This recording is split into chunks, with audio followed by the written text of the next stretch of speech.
Qui sont les gagnants et les perdants de ce premier tour des municipales? Vous pouvez retrouver tous les résultats sur le site d'Europe 1 ce matin. Plus de 93% des communes avaient déjà élu un maire et ne retourneront pas voter dimanche prochain.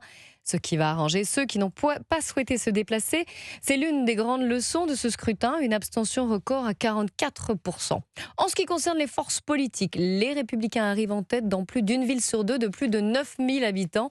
Le parti de Bruno Retailleau revendique même rester la première force politique locale du pays. Bonjour Jacques Serret. Bonjour Clélie, bonjour à tous. Cela dit, dans les grandes villes, les résultats sont beaucoup plus contrastés. Oui, la droite conserve un ancrage territorial très solide. Les Républicains et leurs alliés arrivent en tête dans près de 67% des communes de plus de 9000 habitants. LR revendique la victoire dès le premier tour dans 417 communes.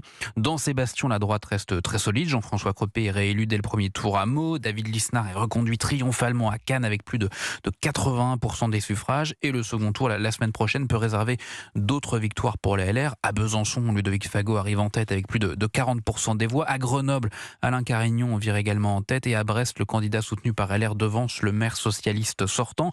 Mais oui, dans les grandes métropoles, l'élan espéré n'est pas au rendez-vous. À Paris, Rachida Dati reste très largement derrière le socialiste Emmanuel Grégoire. À Lyon, Jean-Michel Aulas, soutenu par la droite et le centre, est finalement devancé par le maire écologiste Grégory Doucet. Et à Marseille, la candidate soutenue par LR, Martine Vassal, n'arrive que troisième.